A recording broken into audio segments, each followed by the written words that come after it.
We're going to dive straight in with our main story tonight, which concerns immigration, the thing that brought America the likes of Gloria Estefan from Cuba, Albert Einstein from Germany, and Elon Musk from hell. Specifically, we're going to talk about immigration enforcement. Over the last few months, you've undoubtedly seen reports of armed, masked police raiding areas like farms, parks and Home Depots. And the White House's social media has been cheering it on, from posts like this meme showing DEI standing for deport every illegal, to this shit.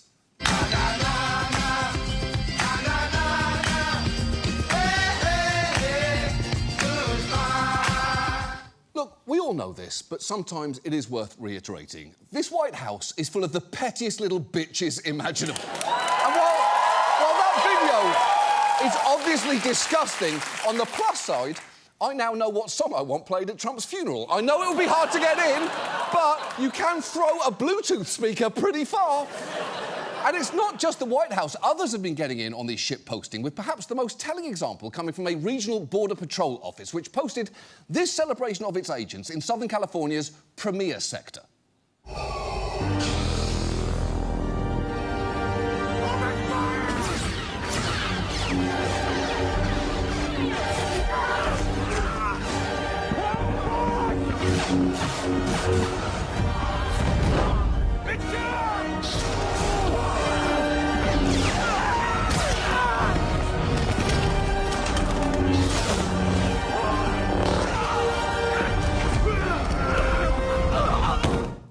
Okay. If I may quote an insufferable man on a first Bumble date, have you ever seen Star Wars?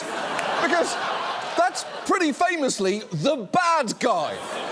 Imagine how morally bankrupt you have to be to watch the most famous villain in cinematic history murdering a bunch of people, some of whom are literally begging for help, and think, he is so us. But for all the administration's talk of targeting dangerous criminals, the reality is very different, as this LA neighborhood found out.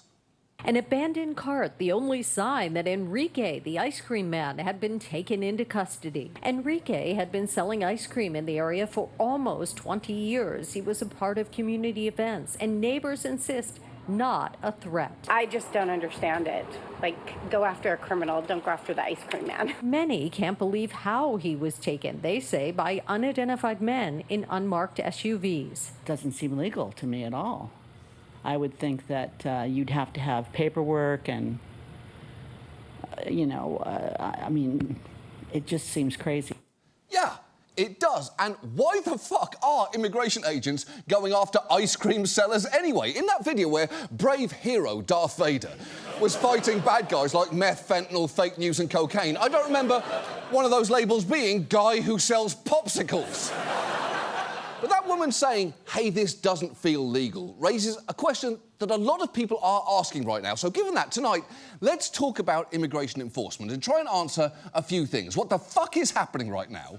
Who are the people in masks grabbing our neighbours off the streets? And what are the actual rules here? And let's start with what's happening, because as we've discussed before, immigration authorities have been given pretty clear marching orders by this fucking guy.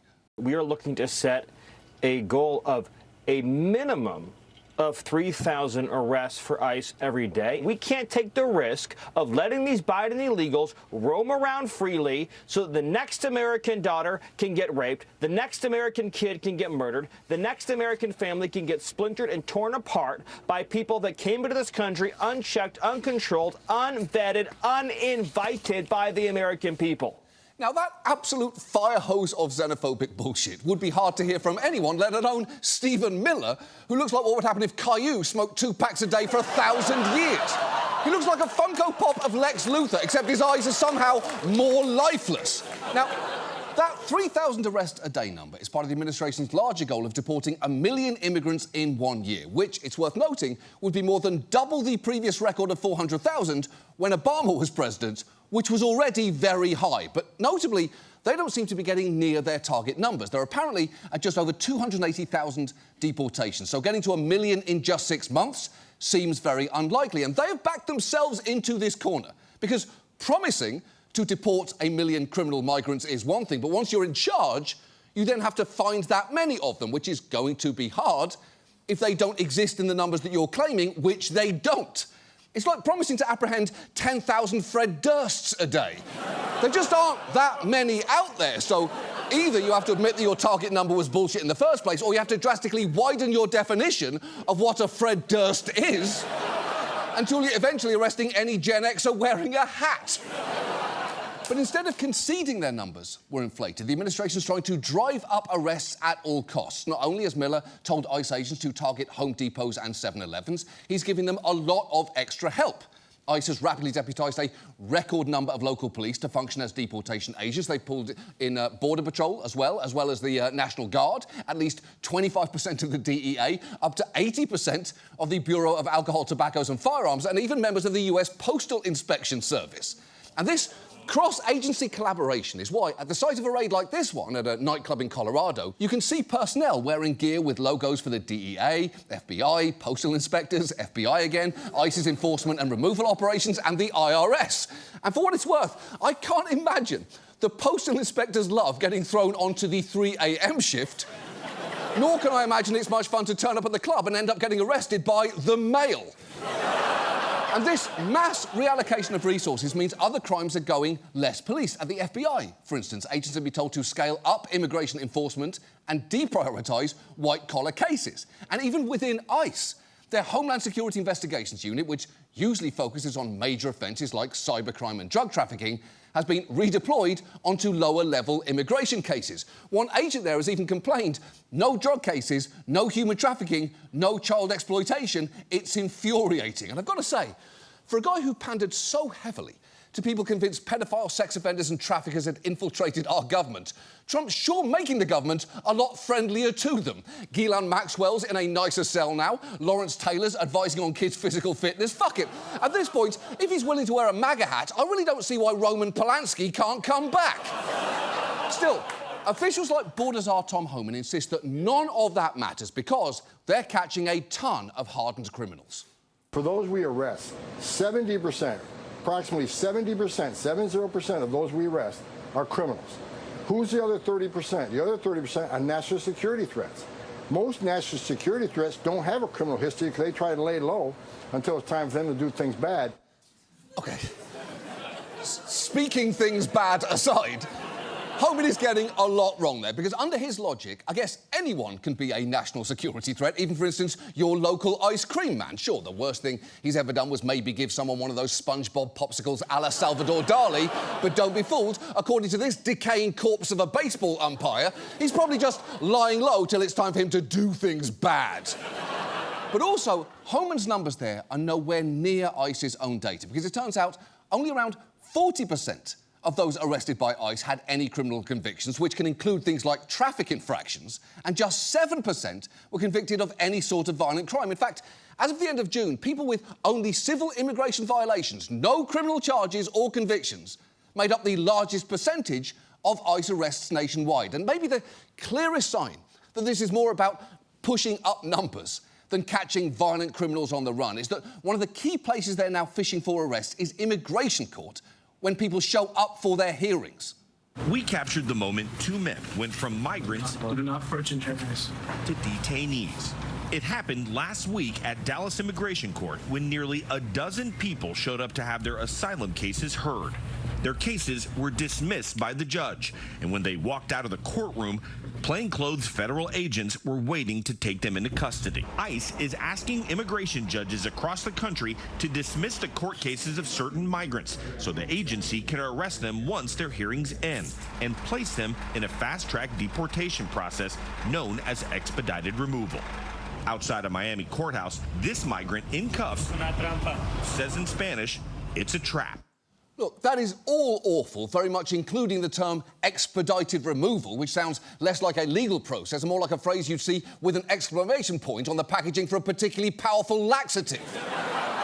And to be clear about what is happening there, generally, you can't be deported if you have an active immigration case pending in court.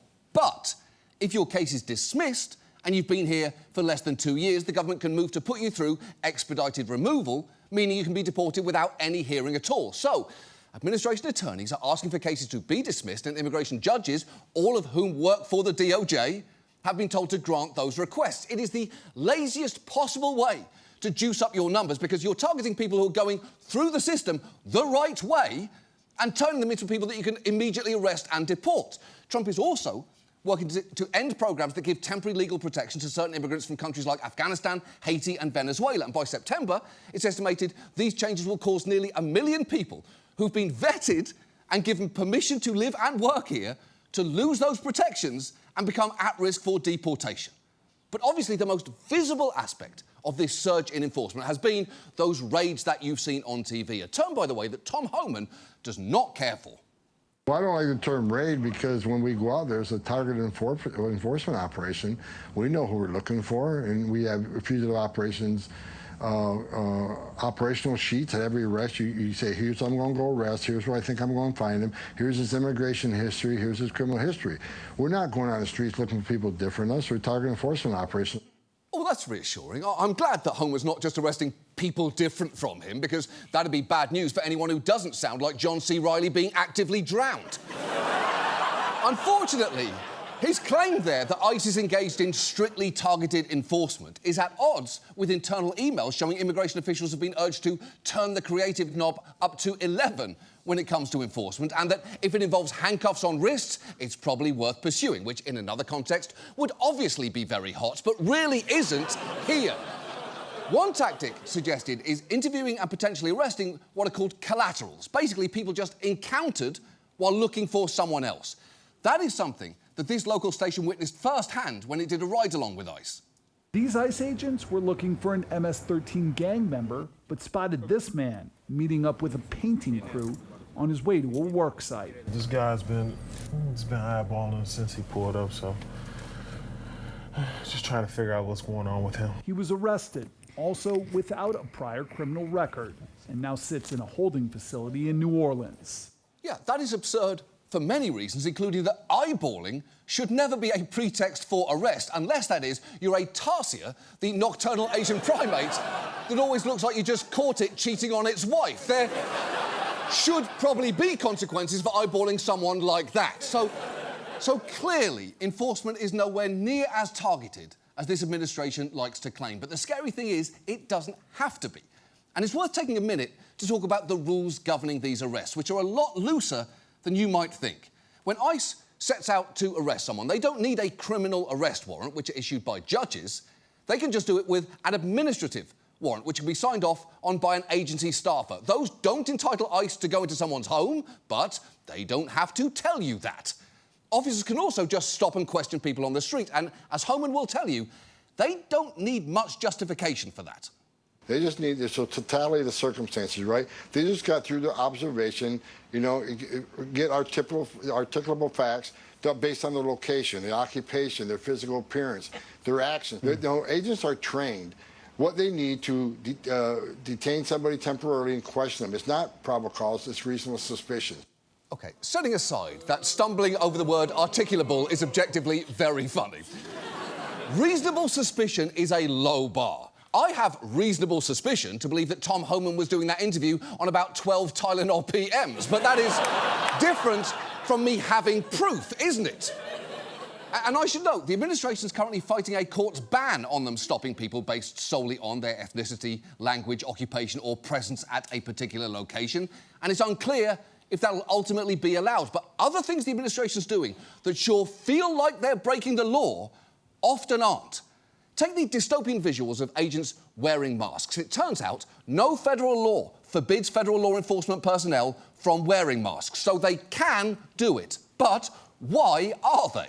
Well, the administration claims it's for their own protection, arguing early last month there'd been a 690% increase in assaults on agents from the year before, which does sound alarming, although you should know first, it turns out that meant there'd been a total of 79 assaults at that point, up from 10 the previous year. But also, they seem to be applying the word assault very loosely. Here's Kristi Noem defining what she sees as violence against federal agents in extremely broad terms. I will tell you that violence is anything that threatens them and their safety. So it is doxing them, it's videotaping them, where they're at when they're out on operations, encouraging other people to come and to throw things, rocks, bottles, we've seen Molotov cocktails thrown at them.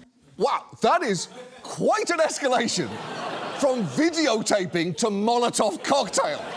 Those aren't remotely the same thing. I know that because one of those things is happening to me right now. And we've seen that standard in action. In June, when New York City mayoral candidate Brad Lander locked arms with an immigrant in a courthouse as ICE agents tried to detain him, he was arrested for impeding and assaulting officers, which sure isn't what this looks like. It looks more like something you see in the chapter of a history book titled How It Started. And for what it's worth, ICE agents wearing masks and not being identifiable makes everyone less safe, including them, especially in states with stand-your-ground laws. One law professor pointed out somebody's going to get shot or killed, and it may well be an officer. And I'm hesitant to even point that out, since imagining a crime against an ICE agent currently seems to be enough for this bird's nest of a human to count it as one. And it sure seems like all this, from the drive to hit numbers to the removal of safeguards, is a perfect storm for trouble. Perhaps best encapsulated by the sheer number of videos out there of US citizens being detained, or in some cases even arrested, by federal agents. Witnesses capturing a traffic stop involving ICE and Border Patrol agents on Brown Street in Rochester Tuesday. What's your name? My name is Jose Castro. I'm a citizen here. I said, brother, I'm American, I'm American, I'm American. He says the agent asked him what city and hospital he was born in. I said, I don't know. I said, I don't know. And because I didn't know, he threw me to the gate and he twisted my arm. This was the moment Border Patrol and Florida Highway Patrol officers detained a U.S. citizen while conducting immigration enforcement. I got rights to talk, bro. I got no right here. I do. Illegal, brother. Get up. OK, that is all obviously terrible. And while this is by no means the most important thing, who the fuck even knows what hospital they were born in? I mean, I do happen to know mine, Her Majesty's Royal Cumberbunch Hospital for Children and Pasty Adults, but that's only because I lived there until I was 30. But it's also pretty difficult to hear Tom Homan say people aren't targeted based on their race when you see an officer tell an American citizen who happens to be a Spanish-speaking brown guy on his way to a landscaping job, say, "You got no rights here, you're an illegal." That feels like the most naked racism you could possibly see on camera, at least until Stephen Miller starts an OnlyFans. And if you want to see this whole story in one place, just look at this incident in LA. Hey, no les abra. Yo, are you serious, bro? Pope Garcia was capturing a raid on camera when he suddenly became the target as well. Get him down! Get him down! The 37-year-old U.S. citizen tackled and taken into custody. You want to go to jail? Fine. You got it. He says he was first taken to a holding area at Dodger Stadium where he heard the agents boasting about how many people they had grabbed. Like, how many bodies did you guys catch today? And one of them said 31, and they started like, yay, like, it was a good day today, and they were like high-fiving each other. He says the officers also debated about what they could charge him with. At first it was assault of a federal agent, but only later the narrative started switching because the video was out. Yeah, he's actually seeking damages over that incident, and I should say, we contacted DHS, and they maintain he assaulted and verbally harassed a Border Patrol agent, only one of which is even a crime, and neither of which they've charged him with. Also, while DHS ignored most of our questions, when we asked about that Darth Vader video, they said, not to spoil the plot, but as any Star Wars fan knows, Darth Vader is also Anakin Skywalker. I don't think DHS needs to regale the American public on the heroism of Skywalker they know, which is just an incredible, deeply shitty response.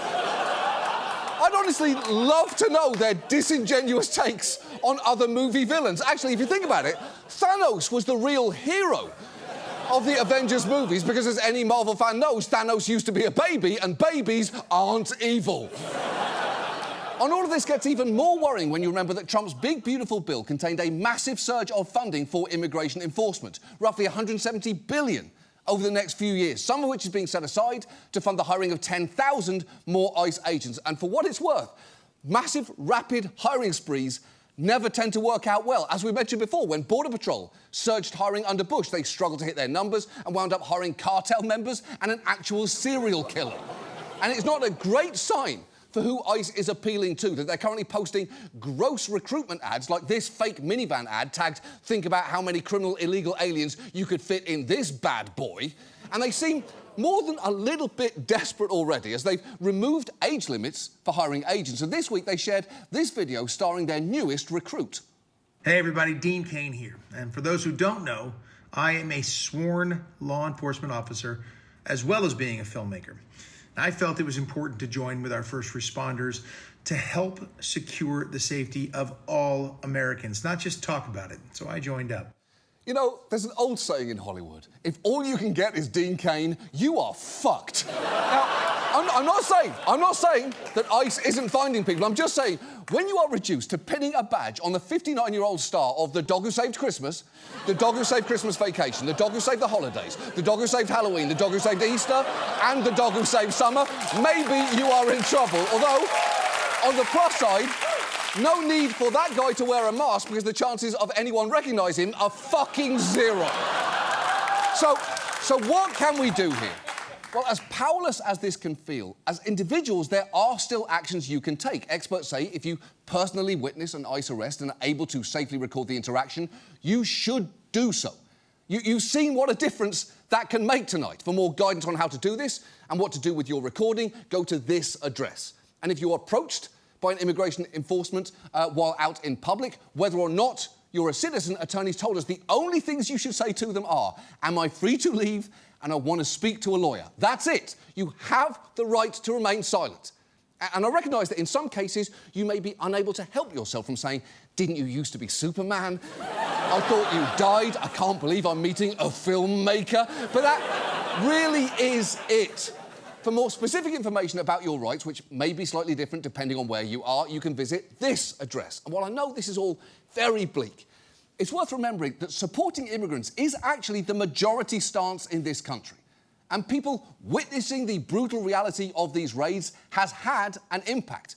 Trump's approval on immigration has dropped sharply in the last few months, with 55% now disapproving of what he's doing. Meanwhile, support for a pathway to citizenship for long-term undocumented immigrants has climbed to nearly 80%. Look, don't get me wrong, we are still in a very grim moment. But the right-wing narrative is that most people are rabid to punish anyone trying to become new Americans. But that is just not true.